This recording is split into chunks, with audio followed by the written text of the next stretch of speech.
안녕하십니까. 참 좋은 인연입니다 시간입니다. 오늘도 업보 차별경 함께 공부해 보도록 하겠습니다. 자, 교재를 한번 보겠습니다.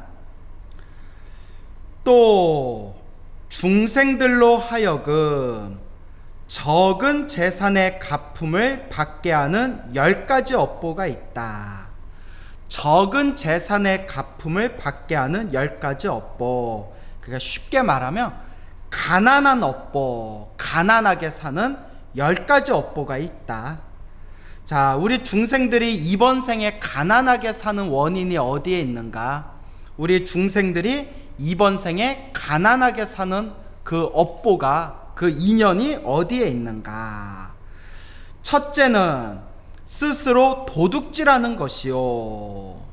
자, 도둑질을 하는 그 업이 다음 생에 가난한 그런 결과를 일으키게 된다, 이런 뜻이겠죠.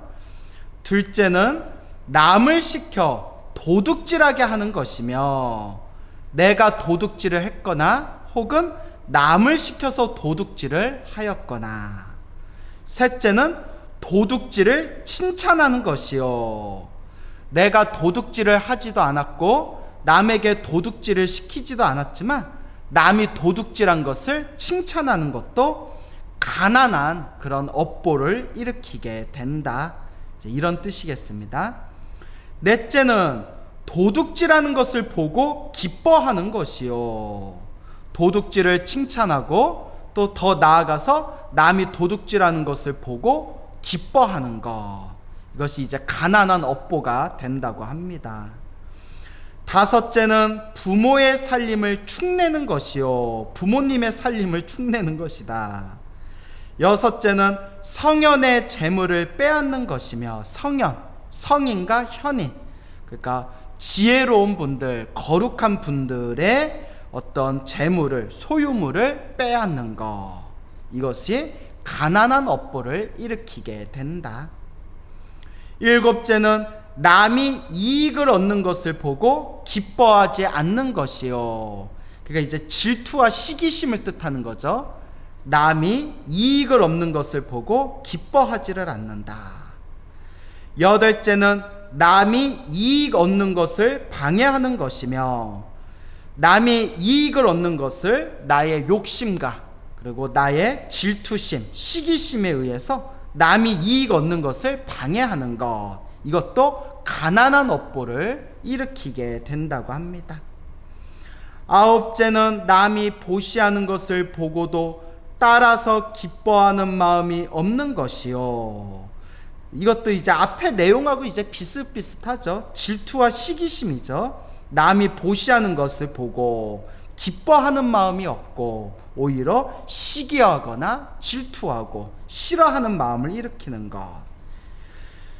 열째는 사람들의 군지름을 보고도 가엾이 여기지 않고 도리어 기뻐하는 것이니, 남의 가난함, 남의 괴로움, 누군가의 그런 고통을 보고 그것을 가엾게 여기고 그런 사람들을 도와주지는 못할 만저 다른 사람의 가난함을 보고 그것을 기뻐하는 마음, 그것이 다음 세상에 가난한 업보를 받게끔 하는 그런 나쁜 그런 업이 된다, 이런 말씀이 되겠습니다. 이런 10가지 업으로 적은 재산의 가품을 받느니라. 이와 같은 10가지의 업보로서 가난한 그런 삶을 살게 된다라는 뜻이 되겠네요. 자, 그러면 반대로 우리가 부자로 태어나는 선업은 무엇인가? 부유하게, 부귀하게 살아가는 선업은 무엇인가? 라는 부분을 살펴보도록 하겠습니다. 또 중생들로 하여금 많은 재산의 가품을 받게 하는 10가지 업이 있다. 많은 재산의 가품을 받게 하는, 그러니까 부유하게 사는, 풍요롭게 사는, 부자로 태어나는 10가지의 선업이 있다. 첫째는 스스로 도둑질하지 않는 것이요. 둘째는 남을 시켜서도 도둑질하게 하지 않는 것이며, 셋째는 도둑질하지 않는 것을 칭찬하는 것이요. 넷째는 남의 도둑질하지 않는 것을 보고 기뻐하는 것이다. 그러니까 도둑질을 하지도 않고 남에게 시키지도 않고 도둑질을 보면 기뻐하지도 않고 그 도둑질하는 것에 대해서 항상 경계하고 조심하는, 그리고 멀리하는 마음, 탐욕과 이런 어떤 누군가의 그 재물, 소유물을 빼앗으려는 그런 마음 자체를 우리가 다 내려놓고 이러한 마음들을 우리가 조심스럽게 제어할 수 있다면 부자로 태어날 수 있는 훌륭한 선업을 짓게 되는 것이다. 이런 말씀이 되겠죠. 다섯째는 부모에게 살림을 차려 받드는 것이요. 이거는 부모님께 효도하라 라는 뜻입니다. 부모님께 효도해라. 부모에게 살림을 차려 받드는 것이요. 부모님을 봉양해라 라는 뜻이겠죠. 여섯째는 성현들에게 필요한 것을 이바지하는 것이며, 그러니까 훌륭하신 분들에게 이제 공양 올리는 것, 보시하고 공양 올리는 것이요. 일곱째는 남이 이익 얻는 것을 보면 기뻐하는 것이요. 여덟째는 이익을 구하는 일을 보면 방편으로 여러 가지 방법으로 도와주는 것이며, 아홉째는 보시를 즐겨하는 일을 보고 기뻐하는 것이요. 열째는 사람들의 굶주림을 보고는 가엾이 여기는 것이니, 이와 같은 10가지의 선업으로, 10가지의 좋은 업으로, 이런 10가지 업으로 많은 재산의 갚음을 받느니라. 이제 부자로 부유하게 살아갈 수 있다라는 뜻이 되겠습니다. 그래서 우리 불교에서는 우리 중생이 성불하는 데 있어서 6가지의 수행 방법을 닦아야 된다고 합니다. 그 6가지의 수행 방법이 바로 육바라밀입니다. 중생이 성불하는 6가지의 이제 방법이 육바라밀이 있는데, 육바라밀은 다들 외우고 계시죠? 보시, 지계, 인욕, 그 다음에 성정, 정진, 지혜, 6가지의 이제 바라밀 공덕이 있는데요. 육바라밀의 첫 번째가 보시바라밀입니다. 보시라는 것은 널리 베푸는 겁니다. 사람들에게, 중생들에게 널리 베푸는 것이 바로 육바라밀의 첫 번째가 되는 것이죠. 그래서 우리가 보시공덕을 통해서 안으로는 우리가 이 보시의 힘을 통해서 깨달음을 얻고 올바르게 수행할 수 있는 그런 강력한 선업과 공덕을 얻게 되고, 그리고 세속에서 사는 사람들, 요 밖에서 세속에서 사는 사람들은 이런 강력한 보시공덕의 힘에 의해서 태어날 때마다 항상 부유하고 부귀한 삶을 살아갈 수 있다고 합니다. 우리가 바깥에서 생활하고 바깥에서 세속 생활을 하고 세속인으로서 이제 살아가는 데 있어서도 의식주가 굉장히 중요합니다. 옷과 그리고 먹는 음식과 머무를 수 있는 집, 의식주가 굉장히 중요하죠. 그리고 또한 수행하는 수행자도 의식주가 중요합니다. 그래서 우리가 불교 공부를 하다 보면 수행하는 데 있어서 적어도 수행하는데 방해가 되지 않을 정도의 기본적인 의식주를 갖출 수 있는 복이 있어야 된다라는 선지식들 말씀이 있습니다. 이와 같이 우리가 여러 가지 보시공덕을 통해서 우리가 수행하는 사람 입장에서는 오로지 공부에만 집중할 수 있도록, 오로지 수행에만 집중할 수 있도록 의식주에 관한 복을 우리가 증득할 수가 있는 것이고, 바깥에 세속 생활하는 사람들 입장에서도 이 먹고 입고 자는 문제가 굉장히 크지 않습니까? 얼만큼 내가 보시공덕을 많이 지었냐에 따라서 우리가 이번 생에 사람으로 태어났을 때 부귀하고 부유한 삶을 살 수가 있다. 그래서 우리가 항상 이 육바라밀의 첫 번째가 바로 보시공덕, 보시바라밀이다라는 것을 늘 염두에 두면서 내 형편껏 조금씩이라도 보시하는 그런 습관을 들이셔야 됩니다. 우리 거룩하신 부처님께서는 중생들을 제도하기 위해서 보시공덕을 지으실 때 당신의 전 재산을 보시하였거나, 당신의 눈을 뽑아가지고 중생들에게 보시하였거나, 당신의 살덩어리를 이제 잘라가지고 중생들에게 보시하였거나, 심지어 당신의 목숨을 바쳐가지고 중생들한테 당신의 목숨조차도 보시하는 그런 거룩한 모습들이 경전에 자세히 나와 있습니다. 그런데 우리 중생들은 그런 부처님의 목숨조차 다 내려놓는, 목숨조차 다 보시하는 그런 보시바라밀 공덕을 우리가 완벽하게, 지금 중생 입장에서는 완벽하게 닦기가 어렵습니다. 그래서 대승기실론 같은 그런 책에서는, 대승기실론 같은 대승불교의 교과서라고 불리우는 논서에서는 요 보시에 대해서 설명할 때 우리 중생 입장에서 형편껏 힘이 닿는 대로 그렇게 조금씩이라도 보시해라 라고 가르치고 있습니다. 그러니까 여러분들 보시한다는 걸 너무 어렵게 생각하지 마시고, 내가 만약에 10,000원이 있으면 100원만이라도 1,000원만이라도 보시하면 되고, 내가 만약에 여윳돈이 10만 원이 있고 100만 원이 있으면 1,000원만이라도 10,000원만이라도 조금씩 누군가를 위해서 좋은 마음으로 그렇게 보시하는 습관이 쌓이면 그 속에서 강력한 복과 선업과 공덕의 그런 에너지가 차곡차곡 자라나게 될 것입니다. 자, 그래서 그런 입장에서 우리가 가난하게 사는 원인이 어디에 있는가? 우리가 이번 생에 부귀하게, 부유하게, 풍요롭게 사는 원인이 어디에 있는가? 이와 같이 다 자기 자신이 지은 업의 인연법이다라는 것을 업보 차별경에서 말씀하시고 계십니다. 자, 또 그 밑에 읽어보겠습니다. 또 중생들로 하여금 삿된 지혜의 가품을 얻게 하는 10가지 업이 있다. 삿된 지혜의 가품을 얻게 하는, 그러니까 이번 생에 지혜롭지 못하고 어리석은 삿된 견해로 이번 생에 태어나는 것이 10가지의 그러한 업이 있다라는 내용이 되겠습니다. 우리가 주변의 사람들을 보면, 중생들을 보면 한마디를 가르쳐주면 10가지를 딱 하고 깨닫는 그런 총명하고 지혜로운 사람이 있는가 하면, 아무리 좋은 이야기를 들려주고 아무리 훌륭한 말씀을 들려줘도 전혀 알아듣지 못하고 오히려 잘못된 견해, 삿된 견해에 빠져드는 사람들이 있습니다. 그 대표적인 사례가 이제 사이비 종교가 되겠죠.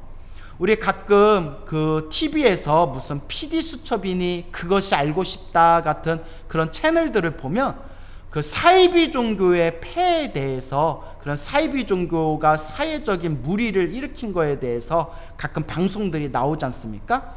그러면 그런 사이비 종교와 관련된 내용들을 보면, 아니 왜 저런 거에 왜 속지? 얼마나 멍청하면 저런 거에 속을까? 이런 생각이 들지 않습니까? 근데 사이비 종교에 빠져든 사람들 보면 막 교수도 있고 의사도 있고 대기업의 임원도 있고 뭐 그런 수많은 사회생활하면서 정말 똑똑하다고 멀쩡해 보이는 사람들도 사이비 종교에 빠져드는 경우가 있지 않습니까? 그것이 바로 삿된 견해, 잘못된 견해가 있기 때문이다. 그런 삿된 견해, 잘못된 견해를 일으키게 하는 그 업이 있다. 삿된 견해를 일으키게 하는 그 업조차도 내가 지은 바로 업보이다.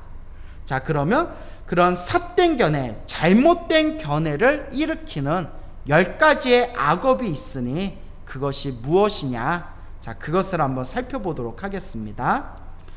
첫째는 지혜로운 사문이나 바라문에게 묻지 않는 것이요. 사문과 바라문은 종교인을 뜻하는 겁니다. 종교인을 뜻하는데, 보통 사전적 정의로 사문은 출가자를 뜻하고요, 집에서 나온 출가자를 뜻하고, 바라문은 집에서 가정생활을 하면서 그렇게 이제 종교생활을 하는 그런 이제 계층을 바라문이라고 합니다. 그거 카스트 제도에서도 가장 사성계급이라고 하죠. 카스트 제도에서도 가장 위에 있는 특권 계층이 바로 바라문 계급이 되겠죠. 근데 이제 여기서 말하는 바라문은 종교인을 뜻하는 겁니다. 집에서 가정생활하고 있는 종교인은 바라문이라고 하고, 출가를 한 종교인은 사문이라고 불렀다. 요 정도로 이제 이해하시면 되겠죠. 그러니까 사문이나 바라문에게 묻지 않는 것이다. 여기서 말하는 사문과 바라문은 이제 올바른 종교인, 그러니까 바른 생각을 가지고 있는 종교인들에게 진리에 대해서 묻지 않는 것. 그러니까 그냥 어리석은 삶을 살고 진리에 관심 없는 삶을 살았던 그런 중생들이 다음 생에 삿된 견해를 일으키는 그런 이제 원인이 될 수 있다. 이제 이런 뜻이 되겠습니다. 둘째는 나쁜 법을 들추어 말하는 것이며, 나쁜 법, 우리가 살아가면서 좋은 법, 진리의 법, 좋은 법, 맑고 깨끗한 법이 있고, 또 이제 혼탁한 법, 나쁜 법이 있지 않습니까? 근데 그런 나쁜 법들은 다른 사람들이 그 나쁜 법을 만나지 않도록 우리가 묻어두고 그것을 없애고 사람들이 나쁜 법에 물들지 않도록 우리가 경계해야 되는데, 오히려 나쁜 법을 들추어서 사람들에게 전하는 것, 나쁜 법을 들추어 사람들에게 말하는 것, 이런 것은 아주 그런 잘못된 견해, 삿된 견해를 일으키게 할 수 있는 악업이 된다는 겁니다. 나쁜 법을 들추어 말하는 거, 뭐 대표적인 게 뭐 도둑질하는 법, 뭐 이런 게 되겠죠. 살생하는 법, 도둑질하는 법, 남에게 사기치는 법, 남을 속이는 법, 이런 것들이 다 나쁜 법이 되겠죠. 이런 나쁜 법을 들추어서 사람들에게 전하고 말하는 것은 다음 세상에 삿된 견해, 잘못된 견해를 일으키는 원인이 될 수 있다. 우리 불자들은 어떻게 해야 될까요? 우리 불자들은 불교 공부를 하면서 항상 모든 불법의 기준, 모든 부처님 가르침의 근거는 반드시 부처님의 말씀, 경전의 기준을 두고 경전의 근거를 두셔야 됩니다. 그래서 우리가 이번 생에 부처님의 정법이 담긴, 부처님의 바른 법이 담긴 부처님의 말씀, 부처님의 경전을 공부하고 있는 것 자체가 바로 바른 견해, 올바른 견해, 그런 뛰어난 견해를 지금 우리가 키워나가고 있는 것이다. 그래서 이번 생에 우리가 부처님 경전을 열심히 공부하면 설사 무슨 뜻인지 모르고 무슨 말인지 모른다 하더라도 이번 생에 부처님 가르침을 만나서 이번 생에 부처님의 가르침을 공부하고 인연을 맺었다는 그 선업의 힘으로 다음 세상에 다시 사람으로 태어나게 되면 지혜와 총명을 얻게 될 것이다. 그래서 우리 옛 선지식들 법문에 보면 이번 생에 부처님의 경전 공부를 열심히 하면 태어날 때마다, 세세생생 태어날 때마다 지혜와 총명의 공덕을 얻게 될 것이다 라고 그렇게 법문하고 말씀하시고 계십니다. 그러니까 우리 불자님들께서는 허튼 이야기, 부처님의 경전에 근거를 두지 않고 있는 허망한 이야기, 떠있는 이야기, 뜬구름 같은 이야기에 절대 속아서는 안 됩니다. 다른 사람들은 몰라도 부처님의 제자인 우리 불자들은 반드시 부처님의 말씀, 부처님의 경전에 근거를 세우고 부처님의 가르침에 기준을 세워서 공부하고 판단하고 말해야 된다라는 것을 명심하시길 바랍니다. 요새 말법 시대이다 보니까 불교에 대해서 설명하시는 분들 중에 부처님 경전에 근거를 두지 않고 그냥 자기 얘기를 막 하는 분들이 있더라고요. 이거는 아주 위험한, 그런 조심스럽고 위험한 그런 부분이다라는 것을 제가 꼭 짚어서 말씀드리고 싶습니다. 이거는 제 얘기가 아니라 부처님께서도 이와 같이 말씀하셨고 부처님의 제자분들도 이와 같이 말씀하셨고 역사적으로 수많은 선지식들께서 항상 말씀하시기를 반드시 수행자는 수행을 할 때 부처님의 말씀, 경전에 근거를 둬야 된다라는 것을 수많은 깨달음을 얻으신 성인들께서 항상 강조를 하셨습니다. 그래서 우리가 선불교라고 하지 않습니까? 오로지 경전에 의지하지 않고 참선을 하는 선불교조차도 선불교를, 선종의 가르침을 중국에 전한 달마 대사께서 당신의 제자인 해가 대사에게 법을 전하면서, 이게 기록에 남아 있습니다. 법을 절하면서 달마 대사가 하신 말씀이, 이 선의 깨달음은, 선종의 깨달음, 이 선의 깨달음은 언어 문자에 의지하지는 않지만 마음에서 마음으로 법을 전하는 것이지만, 그렇지만 그래도 우리는 부처님 제자이기 때문에 굳이 경전으로서 근거를 삼는다면 능가경으로서 법의 표식을 삼는다라고 그게 기록되어져 있습니다. 그러니까 언어 문자에 의지하지 않는다는 선종조차도 후대 사람들이 헷갈릴까봐, 후대 사람들이 혹시라도 부처님의 가르침을 비방하거나 무시할까봐 우리 후학들을 위해서 달마대사조차도 해가대사에게 이 능가경으로서 기준을 삼아라 라고 하신 법문에 기록되어져 있습니다. 그리고 이제 능가경이 이제 후대에 내려와서는 선종을 대표하는 경전이 금강경으로 싹 바뀌게 되죠. 뭐 이런 이제 역사적인 상황이 있는데, 여기서 제가 짚어 말씀드리고 싶은 것은, 언어 문자에 집착하지 말고 오로지 마음을 깨달으라고 말씀하셨던 달마대사께서도 능가경과 같은 경전으로서 기준을 세우셨는데, 아직 깨달음을 얻지 못한 우리 중생들이 불교를 공부하고 수행하면서 경전에 근거를 두지 않고 사람들에게 불법을 설하면서 부처님의 말씀을 기준으로 삼지 않고 자기 이야기를 막 해버리면 이 불법이 완전히 혼탁해져 버립니다. 그래서 인도 불교나 티베트 불교 같은 큰 스님들께서는 항상 법문을 설하실 때 철저하게 부처님 경전의 근거로 두고 있는데, 우리 중국 불교 문화와 한국 불교 문화는 요 선종의 영향이 너무 강해가지고 경전을 좀 무시하는 경향이 조금 밑바닥에 깔려 있습니다. 지금은 많이 좋아지기는 했지만 불과 몇십 년 전만 하더라도 머리 깎고 수행하시는, 참선 수행하시는 그런 수행자분들 중에서 요 부처님의 경전을 무시하는 듯한 그런 문화가 실제로 있었습니다. 그래서 몇십 년 전에 우리의 한국 불교에 아주 그냥 기라성 같은 큰 봉우리였던 천재 스님이신 타너 스님이라는 분이 계셨거든요. 요 타너 스님 같은 분께서도 그 당시에 우리 한국 불교에서 이 수행자들이 이 경전을 무시하는 듯한 문화가 너무 팽배해져 있으니까 타너 스님께서 탄식을 하시면서, 지금 조계종은 조계종이 아니라 무식종이 돼버렸구나 라고 이렇게 탄식하는 그런 말씀이 있습니다. 이제 물론 지금은 옛날보다 훨씬 더 이제 경전 공부 많이 하시고 또 부처님의 말씀을 진지하게 깊이 공부하시는 그런 스님들이 많이 계시기 때문에 옛날보다는 이제 경전을 무시하는 그런 문화에서 많이 벗어나기는 했지만, 그래도 알게 모르게 우리 한국 불교는 뭔가 경전, 부처님의 말씀, 부처님의 언어와 문자, 부처님의 교리, 이런 부분을 참선보다 수준이 떨어진다라는 식으로 아직도 약간 무시하는 경향이 조금 없잖아 있습니다.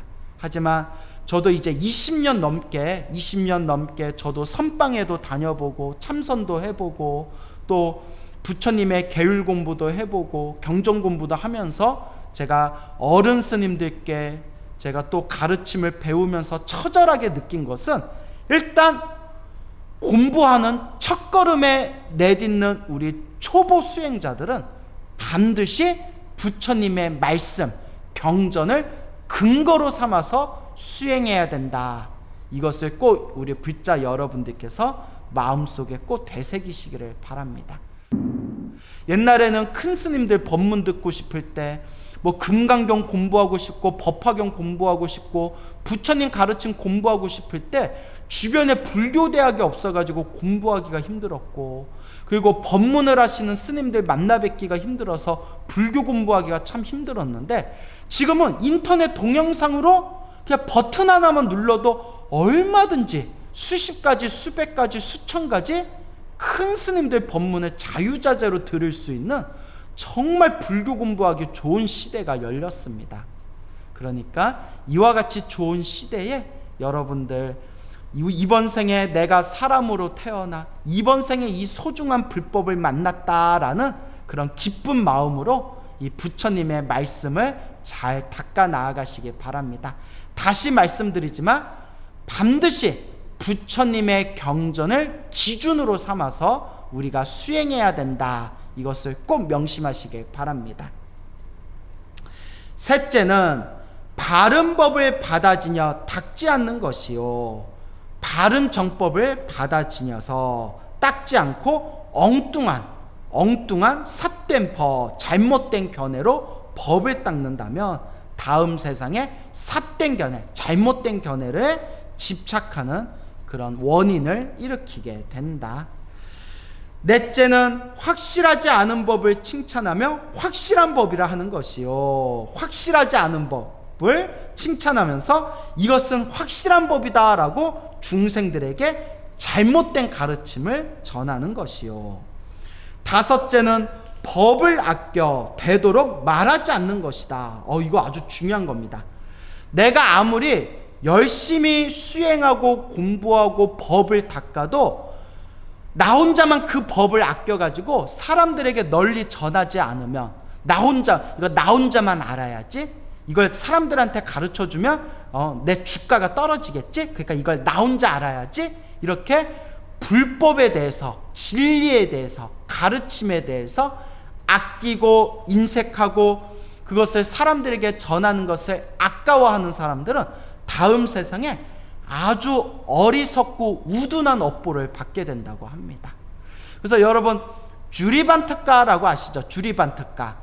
그 부처님의 제자 중에 그 바보 스님이었던 주리반특가라고 있지 않습니까? 그래서 개성을 배우는데 앞에 한 구절을 배우면 뒷구절을 잊어버리고 뒷구절을 다시 들으면 앞구절을 잊어버릴 정도로 그렇게 머리가 우둔했던 스님이 바로 주리반특가라는 스님이었습니다. 그런데 주리반특가 스님이 부처님의 가르침을 받아서 매일매일 이제 먼지를 쓸면서 먼지를 쓸자 이렇게 열심히 이렇게 먼지를 쓰면서 마음을 관찰해 가지고 결국은 모든 번뇌와 욕망이 사라진 거룩한 성자 아라한이 되었다라는 내용이 이제 우리가 불교설화에서 찾아볼 수가 있습니다.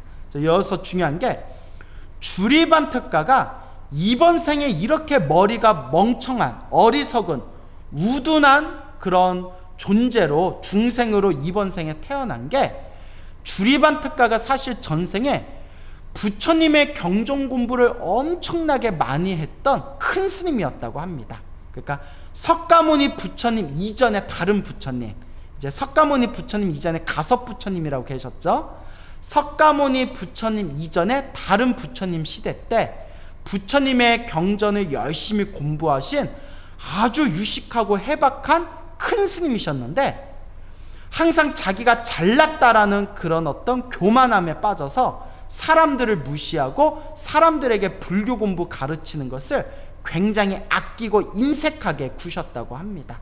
그래서 내가 남들보다 잘났다는 교만심, 그리고 공부하는 스님들을 무시하는 그 오만함, 그리고 당신의 알고 있는 진리의 가르침을 사람들에게 이제 전하지 않는 법에 대한 그런 인색함, 구두쇠와 같은 마음 때문에 이번 생에 저렇게 머리가 우둔한 과보를 얻게 되었다. 하지만 비록 이렇게 이번 생에 머리가 우둔한 과보로 어리석은 머리로 이번 생에 태어났지만 그 수많은 과거 전생에 부처님의 경전 공부를 열심히 했던 선업의 힘에 의해서 이번 생에 석가모니 부처님을 만나 이번 생에 결국 마음을 깨치고 아라한이 되었다. 이런 내용이 이제 불교설에 자세히 설해져 있습니다. 그래서 우리가 큰 복과 선업과 공덕을 짓는 데 있어서 첫 번째 단계가 공양이라고 합니다. 공양 올리는 거. 공양 올리는 것이 복과 선업과 공덕을 짓는 첫걸음이 된다고 합니다. 근데 공양 중에서 이렇게 내가 가지고 있는 물질적인 것을 공양 올리는 재공양이 있고요. 재물 공양이 있고, 그리고 사람들을 편안하고 사람들을 이제 평온하게 해드리기 위해서 내 몸과 마음을 바쳐가지고 봉사를 하는 무외시라는 공양이 있고요. 그러니까 몸과 마음으로 이제 자원봉사하는 공양이겠죠. 그 다음에 마지막에는 부처님의 거룩한 가르침을 세상에 널리 전하는 법공양이 있습니다. 그래서 부처님께서 경전에서 한결같이 말씀하시기를 모든 공양이 다 훌륭한 거지만 그 중에서 가장 최상의 공양, 가장 최고의 공양은 바로 부처님의 법을 널리 전하는 법공양이다 라고 말씀하셨습니다. 그래서 이와 같이 법을 아끼면서 사람들에게 전하지 않는 것, 이것이 다음 세상에 어리석고 우둔한 머리로 태어나는 악업이 되고 잘못된 견해, 삿된 견해에 빠지는 원인을 일으키게 된다라는 것을 여러분들께서는 꼭 명심하시면서 널리 부처님의 법을 널리 전할 수 있는 그런 법공양의, 그런 법행자의 길을 걸으시기 바랍니다. 여섯째는 삿된 지혜를 가까이 하는 것이요. 그래서 우리 주변에는 삿된 지혜를 가진 사람들이 참 많습니다. 자, 그럼 어떤 것이 삿된 지혜냐, 무엇이 바른 지혜고 무엇이 삿된 지혜냐라는 것을 설명하는 것 자체가 정말 끝이 없을 정도로 팔만대장경에 있는 대부분의 내용이 아마 삿된 지혜, 올바른 지혜에 대해서 설하고 있는 것일 겁니다. 근데 이제 경전에 나와 있는 간단한 내용들을 이제 정리해서 말씀을 드리자면, 신이 모든 것을 결정한다. 신이 이 세상을 창조했고 신이 인간의 모든 것을, 세상의 모든 것을 지배한다. 이것을 삿된 견해라고 했습니다. 불교에서는. 이게 자칫 타 종교를 좀 비판하고 비방할 수 있는 그런 이제 오해의 요지가 있는데, 근데 저는 이제 경전에 나온 대로 말씀드리는 겁니다. 우리 부처님께서는 신이 모든 걸 창조했고 신이 모든 것을 다스린다. 이것을 삿된 견해라고 봤습니다. 그 다음에 두 번째는 모든 것은 우연에 의해서 결정된다. 모든 것은 우연에 의해서 펼쳐진 것이다. 모든 것은 다 운이다. 이것도 삿된 견해라고 했습니다. 자, 그 다음에 세 번째가 있는데요, 이거는 이제 불자들이 많이 헷갈려 하는 거예요. 모든 것은 과거 전생에 내가 지었던 업보에 의해서 결정된다. 이것도 삿된 견해라고 했습니다. 그럼 불자님들이 스님, 지금 우리가 공부하고 있는 게 업보차별경, 전생의 업보에 의해서, 전생에 내가 지은 업의 인연에 의해서 이번 생에 이런 업보가 생긴 것이다 배우고 있는데 이게 삿된 견해입니까? 자, 여기서 이제 말을 똑바로 들으셔야 돼요. 모든 것이 전생의 업보에 의해서 결정된 것이다. 이게 삿된 견해라는 거예요. 결정된 것이다. 근데 불교에서는 결정된 건 없다고 봅니다. 내가 과거 전생에 지었던 내 업의 인연에 의해서 지금 이런 상황이 펼쳐졌다 하더라도 고정된 실체는 없다. 결정된 건 없다.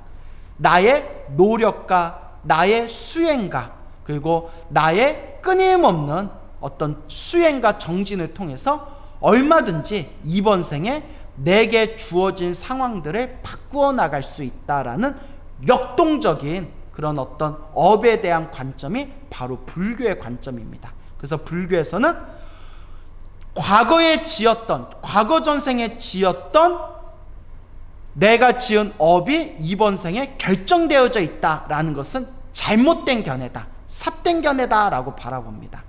그래서 불교에서는 카스트 제도를 그래서 부정하는 겁니다. 계급 제도를 그래서 부정하는 겁니다. 힌두교, 브라만교나 힌두교에서는 내가 과거 전생에 지었던 업에 의해서 이번 생에 카스트 제도가 결정됐다고 봅니다. 결정됐다. 브라만으로 태어나고 크샤트리아 왕족으로 태어나고 그리고 평민으로 태어나고 그 다음에 노예로 태어나는 것은 다 결정되었다. 그러니까 바꿀 수가 없다라고 보는 겁니다. 이게 삿된 견해라는 겁니다. 근데 부처님께서 뭐라고 하셨냐?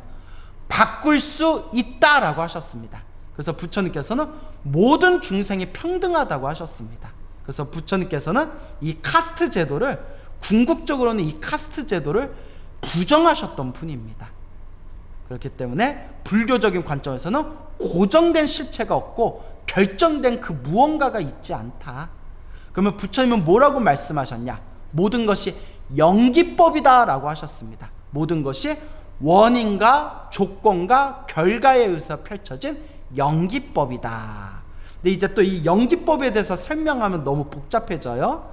자, 이제 다만 제가 여러분들의 머릿속에서 이제 이해하셔야 되는 게, 이 세상은 신이 창조했고 모든 것은 신이 다스리는 것이다. 이거는 잘못된 견해이고, 모든 것은 우연에 의해서, 모든 것은 운에 의해서 이렇게 펼쳐지는 것이다. 이것도 잘못된 견해고, 또 불자들이 가장 많이 헷갈려하는 거, 모든 것은 과거 전생에 지었던 업보에 의해서 결정된다. 이것도 잘못된 견해이다. 모든 것은 영기법, 원인과 조건 따라 펼쳐진 고정된 실체가 없는 하나의 현상들일 뿐이다. 이 영기법을 마음에 잘 되새기면서 앞으로 불교 공부, 경전 공부하면서 이 영기법에 대해서 차분하게 고민을 많이 해보시길 바랍니다. 자, 그리고 이와 같이 여러 가지 삿된 지혜들, 또 삿된 지혜 여러 가지가 있습니다. 삿된 지혜가 살아있는 생명을 죽여서 제사를 지내면 복을 받는다. 아주 비열한 삿된 지혜입니다. 우리가 앞에서 살생업보에 대해서 배웠죠. 우리 옛날 고대 종교에서부터 지금까지 내려오는 어떤 그런 샤머니즘 같은 문화들을 보면 지금 이 순간에도 살아있는 생명을 죽여가지고 제사를 지내면 복을 받는다라는 아주 어리석고 삿된 견해에 빠진 사람들이 있습니다. 그렇기 때문에 이러한 삿된 지혜를 부처님께서는 경전에서 그대들이 복을 짓고 싶어서 복을 짓기 위해서 하늘에 제사를 지내는데, 살아있는 생명을 죽여서 제사를 지낸다면 오히려 훨씬 더 무서운 재앙과 악업을 스스로 받게 될 것이다 라고 부처님께서 준엄하게 얘기하고 계시는 겁니다. 이와 같은 이제 삿된 지혜, 또 부처님 당시에는 이런 삿된 또 견해가 있었다고 합니다. 뭔고 하면, 개같이 살면, 강아지처럼 살면, 사람으로 태어나서 평생 강아지, 개같이 살면 죽은 뒤에 하늘색에 태어난다.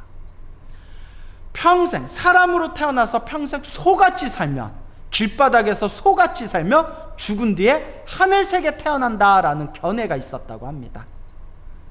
그때 부처님께서 이와 같이, 부처님 정말 요새 저 이상한 수행자들이 하는 말처럼 개처럼 살고 소처럼 살면 다음 생에 하늘색에 태어납니까? 라고 질문하는 사람들에게 부처님께서 하신 말씀이, 개처럼 살면 다음 생에 개로 태어날 것이고, 소처럼 살면 다음 생에 소처럼 태어날 것이다. 복과 선업과 공덕을 올바르게 닦아야 다음 세상에 좋은 그런 복을 얻게 될 것이다. 이렇게 이제 부처님께서 법을 설하십니다. 그래서 이런 삿된 견해, 무엇이 삿된 견해고 무엇이 바른 견해인가, 이런 부분에 대해서 부처님 경전에서 굉장히 자세하게 엄청나게 길게 설해놓고 있습니다. 그래서 여러분들이 부처님의 경전을 틈틈이 공부하시면서 무엇이 삿된 견해이고 무엇이 바른 견해인가, 이것을 여러분들이 공부하시는 겁니다. 업보차별경이 바로 그러한 관점에서 어떤 업을 지으면 나쁜 죄를 받게 되고 어떤 업을 지어야 행복한 착한 선업의 힘을 받게 되는가, 그걸 우리가 지금 업보차별경에서 삿된 견해와 바른 견해, 올바르게 복짓는 법과 어리석게 살아가는, 오히려 복을 까먹는 거에 대해서 우리가 부처님의 말씀을 기준으로 명확하게 공부하는 것입니다. 그래서 부처님의 경전을 늘 가까이 하면서 부처님의 경전을 편식하면 안 되고 골고루 부처님의 경전을 공부하면서 무엇이 부처님의 올바른 견해인가, 이것을 여러분들이 마음으로 차분하게 연구하면서 사유하면서 공부하셔야 된다. 꼭 명심하시길 바랍니다. 7째는 바른 지혜를 멀리하는 것이며, 그래서 아무리 부처님의 좋은 말씀, 아무리 진리의 말씀, 아무리 뛰어나고 훌륭한 말씀을 전해줘도 소귀의 경익기, 우의 독경, 쇠귀의 경익기처럼 아무리 좋은 이야기를 해줘도 도저히 믿질 않고 알아듣지를 못하는 그런 중생들이 우리 주변에는 굉장히 많습니다. 그래서 부처님조차도 뭐라고 말씀하셨냐면, 아무리 부처님이 그 사람 귀에다 설법을 해준다 하더라도 인연이 없는 중생은 제도할 수가 없구나. 그 인연이 없는 중생을 우리는 업장이 두껍다, 업보가 두껍고 업장이 두껍고 삿된 견해와 잘못된 견해가 너무나 두터워서 부처님의 올바른 진리의 말씀을 알아듣지를 못하는구나 라고 말하고 있는 것입니다. 그래서 우리 불자님들이 지금 이렇게 헬로부타 TV에서 이렇게 스님들, 법사님들 좋은 법문 듣고 이야기 듣고 부처님의 가르침을 하나하나 공부해 나아갈 수 있다는 것 자체가 그래도 여러분들이 성근이 있는 것이다. 착할선, 뿌리근, 그래도 여러분들이 전생에 지어놨던 착한 뿌리, 성근이 있기 때문에 이렇게 부처님의 말씀, 그리고 부처님의 말씀을 전하고 있는 이렇게 스님들, 법사님들의 그런 이야기에 여러분들의 마음을 열고 귀를 기울일 수가 있는 겁니다. 그래서 항상 불자님들께 말씀드리지만, 이번 생에 사람으로 태어나기 어렵고 불법을 만나기 어려운데, 이번 생에 사람으로 태어나 불법을 만났으니 이번 생에 절대 허투루 헛되이 세월을 보내지 마시고 항상 조금씩이라도 틈틈이 꾸준히 복을 짓고 선업을 닦고 공덕을 쌓고 항상 염불하고 기도하는, 수행정진하는 그런 불자가 되시기를 바랍니다. 8째는 삿된 소견을 찬탄하는 것이요. 8째는 삿된 소견, 잘못된 견해, 삿된 견해를 찬탄하는 것이다. 그러니까 삿된 견해, 잘못된 견해를 가까이 하고 그것을 칭찬하고 그것을 기뻐하는 것이죠. 9째는 바른 소견을 버리는 것이며, 바른 견해를 버리는 것이며, 이게 우리 중생들이 보편적으로 가지고 있는 번뇌와 망상이 있습니다. 정말 이번 생에 이 소중한 부처님의 법을 만난 것, 이 부처님의 정법을 만난 것이 너무나 소중한 인연인데, 이 과거 전생에 지었던 이 무거운 악업, 업장, 업보 때문에 부처님의 법을 공부하다가 금방 실증을 내고 염증을 내고 마음에서 의혹과 의심을 일으키면서 부처님의 바른 가르침을 저버리고 오히려 엉뚱한 삿된 잘못된 견해에 빠져드는 사람들이 있습니다. 이것도 자기들이 전생에 지었던 업보이죠. 그래서 부처님 경전에 보면, 혹 어떤 사람이 처음에 좋은 마음으로 부처님의 법을 믿다가 갑자기 마음에 의혹과 의심을 일으켜서 부처님의 법을 비방하고 부처님의 법을 저버리는 중생들은 어떤 업이 있는 것입니까? 그러니까 부처님께서 하시는 말씀이, 과거 전생에 너무나 삿된 견해와 너무나 많은 잘못된 견해에 물들어 있기 때문에 이번 생에 부처님의 정법을 만났음에도 불구하고 마음에 맑고 깨끗한 믿음을 일으키지 못하고 과거 전생에서부터 물들어 있던 삿된 견해 때문에 저와 같이 어리석은 그런 잘못된 견해에 빠져드는 것이다. 이렇게 부처님께서 말씀을 하셨습니다. 그러니까 여러분, 우리가 바른 견해, 올바른 견해를 기준에 딱 세우려면 묻지도 말고 따지지도 말고 오직 부처님의 경전에 의지하셔야 됩니다. 여러분 눈앞에 있는 이 광호 스님 말조차도 100% 믿어서는 안 됩니다. 솔직히 말하면 스님도 완전히 깨달은 존재가 아닙니다. 스님들도 완전히 깨달은 존재가 아니기 때문에 강의를 하거나 법문을 설하거나 설법하다 보면 반드시 실수가 있습니다. 스님들은 여러분들을 부처님의 가르침으로 인도하는 그런 선생님의 역할일 뿐이지, 사실 우리 학교 다니면 선생님들 중에서도 실수하는 분 많지 않습니까? 스님들도 아직은 수행하고 있는 그런 선생님의 역할일 뿐이지, 여러분들의 교과서는 오직 부처님의 경전입니다. 그러니까 항상 삿된 견해, 잘못된 견해에 빠져들지 않으려면 요 스님의 말도 100% 믿지 말고, 스님의 말은 참고로 삼되 오로지 기준은 무엇으로 기준을 삼아야 된다? 귀가 따갑도록 말씀드리지만 오직 부처님의 말씀, 경전의 근거를 삼고 기준을 세워야 된다라는 것을 꼭 마음에 깊이 되새기시길 바랍니다. 열째는 어리석고 나쁜 사람을 보면 천하게 여기고 비방하는 것이니, 이런 10가지 업으로 삿된 지혜의 갚음을 받느니라 라고 되어 있습니다. 자, 여기서 보면 열째는 어리석고 나쁜 사람을 보면 천하게 여기고 비방하는 것이니, 자, 요거는 이제 해석을 잘해야 돼요, 여러분.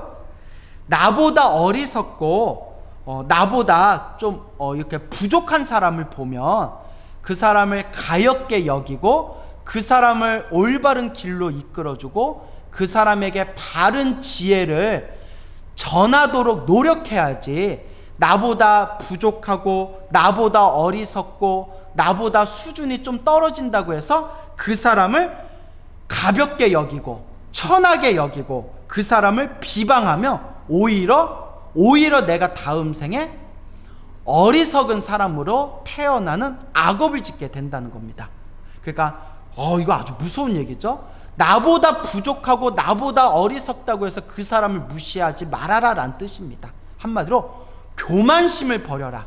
너 잘났다라는 교만심, 네가 남들보다 낫다라는 오만함, 누군가를 무시하는 그 졸렬한 마음을 버리라는 뜻입니다. 그래서 흔히 그런 얘기 있죠. 돼지 눈에는 돼지로 보이고 부처님 눈으로는 모든 게 부처로 보인다. 그래서 정말 수행이 깊이 된 바른 견해를 가지고 있는 수행자는 나보다 부족하고 어리석은 중생을 보았다 하더라도 절대 그 사람을 가볍게 여기거나 천대하지를 않는다. 그래서 법화경에 상불경 보살품이라는 게 나옵니다. 법화경의 상불경 보살품에 보면 어느 보살이 있었는데, 어느 보살 비구가 있었는데 항상 사람들을 보면 사람들에게 절을 올리면서 당신들은 미래의 부처님이 되실 분들입니다. 당신들은 미래의 부처님이 되실 분들입니다. 그러면 사람들이 어이가 없어가지고 네가 뭔데 우리한테 부처가 되니마니 하냐 하면서 요 상불경 보살에게 막 돌을 던지고 맞대기를 던지고 막 욕을 하고 했대요. 그러면 사람들이 돌을 던지고 막대기를 던지고 욕을 하더라도 절대 사람들에게 원망하는 마음이 없이 오히려 그 사람들을 향해서 당신들은 이 공덕으로 그대들은 미래의 부처님이 되실 분들입니다 라고 그렇게 절을 올렸다는 상불경 보살품의 내용이 나옵니다. 그렇기 때문에 나보다 어리석고 나보다 부족하다고 해서 나 잘났다라고 생각하지 말아라. 오히려 그것이 다음 세상 내가 삿된 견해, 잘못된 견해에 빠져들 수 있는 나쁜 악업을 짓는 그런 어떤 감정이 될 수 있다. 나보다 부족한 사람이 있고 나보다가 좀 어리석은 사람이 있다 하더라도 본래 우리는 똑같이 이 마음에 불성이 있는 평등한 존재이고, 그리고 나보다 부족한 사람이 있으면 저 사람에게 올바른 진리의 가르침을 전해야 되겠다라는 그런 자비심을 일으켜야 된다라는 그런 말씀이 되겠습니다. 또 중생들로 하여금 바른 지혜의 가품을 얻게 하는 10가지 업이 있다. 바른 지혜를 얻게 하는, 바른 견해, 올바른 정법을 만나게 하는 10가지의 선업이 있다. 첫째는 지혜로운 사문과 바라문에게 잘 묻는 것이요. 자, 묻는 것이다. 우리가 부처님의 경전을 공부하면 우리가 지혜를 닦아 나가는데 3가지 단계가 있다고 합니다. 우리가 깨달음을 성취하는 데 있어서 지혜를 닦는데 세 가지 단계가 있다. 그것을 삼해라고 부릅니다. 삼해, 세 가지의 지혜다. 그게 바로 문사수가 됩니다. 문사수, 문, 들을 문, 사, 생각할 사, 수, 닦을 수. 그래서 문해, 듣는 지혜, 사해, 사유하는, 생각하는 지혜, 수해, 수행하는 지혜, 닦음의 지혜라고 부릅니다. 그런데 우리가 깨달음을 성취하는 데 있어서 이 세 가지의 지혜의 단계를 밟아 올라가야 되는데, 이 3의 첫 번째 단계가 문해입니다. 듣는 지혜. 일단 많이 들어야 된다라는 겁니다. 이게 아주 중요한 겁니다. 부처님의 말씀을 많이 들어야, 부처님의 법문을 많이 들어야 내 머릿속에서 이게 부처님의 바른 견해구나, 부처님께서는 이와 같이 말씀하셨구나, 이것이 부처님의 바른 법이구나, 또렷한 견해의 기준이 세워질 수가 있는 겁니다. 일단은 많이 들어야 된다. 그와 같이 부처님의 바른 가르침을 듣고 듣다 보면 우리 마음자리에 지혜 총명의 씨앗이 심어져서 이 지혜 총명의 씨앗이 언젠가는 깨달음의 열매로 활짝 열리게 된다고 합니다. 그래서 반드시 불법을 공부하는 데 있어서 첫 번째는 문해, 듣는 지혜고, 들을 때 어설프게 엉뚱한 이야기 들으면 안 됩니다. 반드시 무엇으로 기준을 삼아야 된다?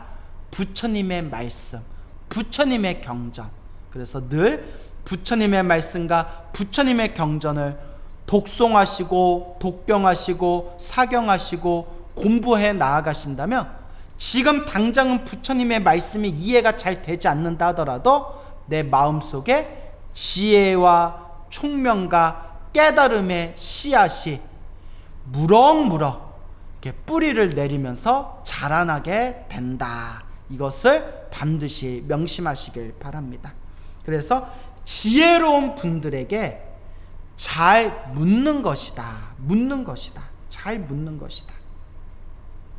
둘째는 착한 법을 들어 말하는 것이며, 그렇죠, 착한 법. 그래서 사람들에게 이익이 되고 사람들을 바른 길로 이끌어 줄 수 있고 사람들에게 맑고 깨끗한 그런 가르침을 전할 수 있는 그런 착한 법을 세상에 전해야 된다. 그럼 법 중에 가장 뛰어난 착한 법은 무엇일까요? 그렇죠, 부처님 법이죠. 그래서 우리가 경전을 보면 부처님의 법에 대해서 이와 같이 말씀하는 구절이 자주 나옵니다. 처음도 좋고 중간도 좋고 끝도 좋다. 부처님 말씀은 처음도 좋고 중간도 좋고 끝도 좋다 라고 이제 경전에서 말씀하시고 계십니다. 그래서 항상 부처님의 말씀을 가까이 해라. 셋째는 바른 법을 듣고 기억하는 것이요. 그래서 들었으면 한 귀로 흘려버리는 게 아니라 자꾸 마음에 되새기라는 겁니다. 사유해라. 아까 문사수라고 했죠? 들었으면 사유해라, 생각해라, 되새겨라. 그래서 바른 법을 들었으면 기억하는 것이요. 넷째는 일정한 법을 말하는 것을 보면 훌륭하다고 칭찬하는 것입니다. 일정한 법, 그러니까 한결같은 법이라는 거예요. 부처님의 올바른 진리, 한결같은 법을 말하는 것을 보면 훌륭하다고 칭찬해라. 그러니까 누군가 좋은 부처님의 바른 가르침을 설법하면 따라서 기뻐하고 칭찬하라는 거예요. 어쩜 저렇게 부처님의 법을 세상에 널리 잘 전할까, 참으로 기쁘고 참으로 기쁩니다, 너무나 좋습니다 라고 이와 같이 부처님의 바른 법이 세상에 널리 퍼지는 것을 기뻐한다면 그것이 바른 견해, 정법을 만날 수 있는 바른 인연, 그리고 깨달음을 성취할 수 있는 바른 씨앗이 심어지게 된다라는 뜻이 되겠습니다. 다섯째는 바른 법을 즐겨 말하는 것이다. 이거 아주 중요합니다. 비유를 들자면 이것도 다 경전에 나오는 내용인데, 조금 이 현대의 입장에서 이제 이야기를 하자면, 머리 깎은 스님이면서도 사람들에게 부처님 법을 설하는 것보다 뭐 정치 이야기, 뭐 군대 이야기, 무슨 삼국지 이야기, 무협지 이야기, 뭐 무슨 주역 이야기, 점치는 이야기, 뭐 사람 뭐 운명 이야기, 오히려 이런 것을 더 좋아하는 사람들이 있습니다. 그래서 바른 법을 이야기하는 게 아니라 부처님의 법이 아닌 엉뚱한 것을 더 관심이 많고 엉뚱한 것을 오히려 즐겨 말하는 사람들이 있습니다. 이것은 아주 잘못된 것이다 라고 부처님께서 말씀하셨습니다. 그래서 부처님 경전에 보면 부처님께서는 우리들에게 비구들이여, 더 이제 확장하면 불자들이여, 오로지 부처님의 바른 법을 함께 토론하고 부처님의 바른 법을 말하는 것을 즐겨해라, 즐거워해라, 오직 부처님의 바른 법을 말하는 것에 집중해라 라는 그런 내용들이 경전에 자주 나옵니다. 그래서 뭐 여러분들 귀에 딱지가 붙도록 말씀드리는 거지만, 어쨌거나 이러거나 저러거나 묻지도 말고 따지지도 말고 우리 불자들은 부처님의 경전을 항상 기준으로 삼아서 부처님의 말씀을 가까이 해야 된다. 그래서 이것을 훈습이라고 합니다. 훈습이라는 게 가랑비에 옷 젖듯이 향냄새가 몸에 싹 배기듯이 알게 모르게 내 몸에 스며들어서 습관이 되는 것을 훈습이라고 합니다. 그와 같이 부처님의 말씀, 정법의 말씀을 자꾸 듣고 독송하고 사경하고 부처님의 진리의 말씀이 담겨있는 경전을 가까이 하면 그게 우리 마음자리에 깨달음의 훈습이 이루어진다고 합니다. 마치 가랑비에 옷이 젖듯이 향냄새가 몸에 사르르 이렇게 배이듯이 지금 당장 나는 느끼지는 못하지만 자꾸 부처님 말씀과 경전을 가까이 하게 되면 내 마음자리에 부처님의 깨달음의 광명이 알게 모르게 내 마음자리에 점점 중심을 잡게 된다. 이게 훈습입니다. 이제 습관이 되는 겁니다. 점점 알게 모르게 습관이 된다. 그래서 항상 우리 불자들이 수행을 할 때 꼭 명심해야 되는 게 업습이라는 걸 꼭 명심해야 됩니다. 업습, 업의 습관. 중생은 다 내가 지은 업보의 다 습관입니다. 중생들은 다 내가 지었던 업보의 습관에 의해서 좌지우지 되면서 살아가고 있습니다. 그래서 우리 중생들은 시작 없는 옛적부터 지금에 이르기까지 몸과 말과 생각으로 수많은 업을 지었기 때문에 그게 이제 습관화되어 있습니다. 그래서 수행이라는 말 자체에 업을 닦는다라는 표현이 들어있다고 합니다. 업을 닦는다. 즉 중생의 업보에서 점점 닦아서 부처님의 지혜와 부처님의 자비, 부처님의 모습으로 점점 닦아나가는 것. 중생의 습관에서 부처님의 습관으로 변화되어지는 것이라는 뜻이 수행이라는 의미에 담겨져 있습니다. 그래서 항상 업습이라는 말을 여러분들이 꼭 명심하시기 바랍니다. 내가 지은 업보의 습관들, 중생이 지은 그 업보의 습관을 부처님의 모습으로 내 습관을 변화시켜 나가는 것, 그게 바로 훈습이 되는 것이고, 점점 부처님의 모습으로 가랑비에 점점 옷이 젖듯이 훈습이 되는 것이고, 수행, 정진이 이루어지는 것이다 라는 것을 머릿속에 정리해 두시기 바랍니다. 여섯째는 바른 지혜를 지닌 이를 가까이 하는 것이요. 바른 지혜 지닌 이를 가까이 한다. 이건 당연한 것이죠. 여러분, 먹을 가까이 하면 옷에 먹물이 튄다라는 말이 있죠. 묵을 가까이 하면, 먹물을 가까이 하면 옷이 검해진다라는 이야기 있지 않습니까? 그와 같이 내가 누구를 가까이 하냐는 것은 나에게 엄청난 영향력을 미칩니다. 그래서 흔히 하는 얘기가 향을 가까이 하면 몸에 향기가 배게 되고, 그리고 생선을 가까이 하면 몸에 비린내가 배이게 된다라는 말이 있지 않습니까?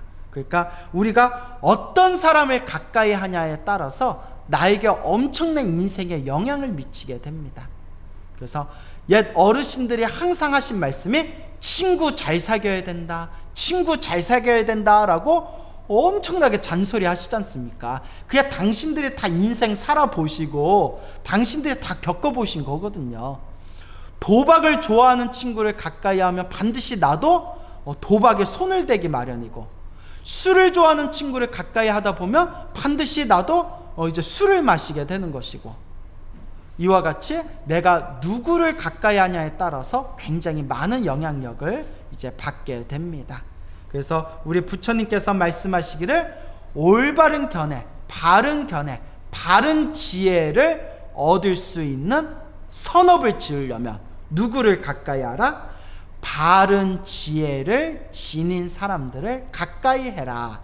바른 지혜를 가진 사람들 가까이 하면 한마디라도 더 그런 좋은 이야기를 듣게 되고, 또 모르는 게 있으면 바로 옆에서 지혜로운 분들에게 여쭤볼 수가 있는 것이고, 알게 모르게 그분들과 함께 생활하면서 그분들의 바른 지혜를 알게 모르게 내가 훈습할 수가 있는 것이다. 자, 바로 이런 의미가 되겠습니다. 일곱째는 바른 법을 거두어 보호하는 것이며, 바른 법을 거두어 보호한다. 그래서 바른 법을 거두어 보호한다. 내가 이 세상에 좋은 진리, 좋은 가르침, 좋은 법, 바른 법을 내가 보호를 한다면 그 공덕의 힘에 의해서 다음 세상에 내가 지혜로운 바른 지혜를 얻는 그런 인연을 심게 된다라는 뜻이 되겠습니다. 그래서 이것을 우리가 경전에서는 정법을 수호한다라고 이야기합니다. 정법을 수호한다. 바른 법을 지키고 보호한다라는 그런 의미가 되겠습니다. 여덟째는 부지런히 닫고 많이 듣는 것이요. 부지런히 닫고 많이 듣는다. 그래서 아까 세 가지 지혜에 대해서 말씀드렸죠. 문, 사, 수. 문에 듣는 지혜. 이제 들었으니까 어떻게 해야 돼요? 사유하면서 자꾸 기억하고 되새겨야 된다고 했죠. 그래서 사유하는 지혜, 생각하는 지혜. 그 다음에 마지막 세 번째가 수에, 닦을 수, 닦음의 지혜. 닦아야 된다. 그래서 부지런히 닦고 닦으면서도 자꾸 부처님의 말씀을 많이 들으면서 마음을 항상 내가 부처님의 가르침으로 마음을 비추어 봐야 된다. 이제 이런 의미가 되겠습니다. 우리가 닦을 때, 수행할 때, 우리가 수행 정진할 때 반드시 지도와 나침판이 있어야 됩니다. 열심히 하는 것 갖고는 부족합니다. 만약에 우리가 서쪽으로 가야 되는데 동쪽으로 열심히 달린다고 해봅시다. 아무리 열심히 달린다고 동쪽으로 달리고 있는데 서쪽에 도달할 수 있겠습니까?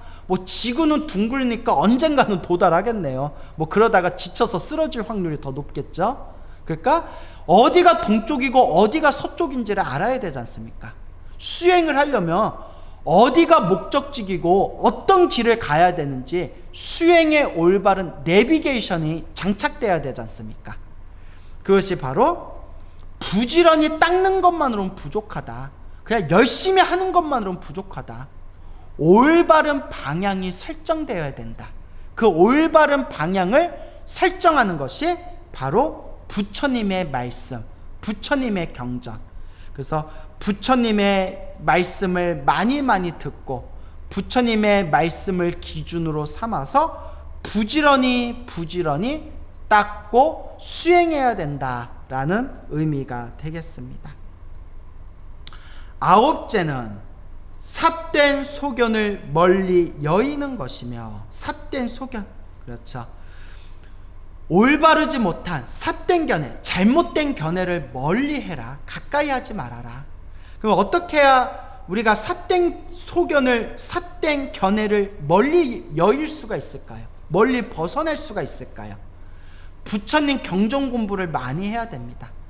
부처님 말씀을 제대로 열심히 올바르게 공부해야 뭐가 삿된 견해이고 뭐가 바른 견해인지, 어떤 게 삿된 소견이고 어떤 게 바른 소견인지, 어떤 게 잘못된 견해이고 어떤 게 바른 지혜인지 그 기준을 알 수 있지 않습니까? 그러니까 삿된 소견을 멀리 떠나고 바른 지혜를 얻으려면 결론은, 다시 한번 말씀드리자면 결론은 부처님의 경전, 부처님의 말씀을 가까이 하고 항상 연구해야 된다. 항상 부처님의 말씀을 법문 듣기를 여러분들이 항상 가까이 해야 된다라는 것을 명심하시기 바랍니다. 열째는 어리석고 나쁜 사람을 보더라도 업심여기지 않는 것이니 라고 되어 있죠.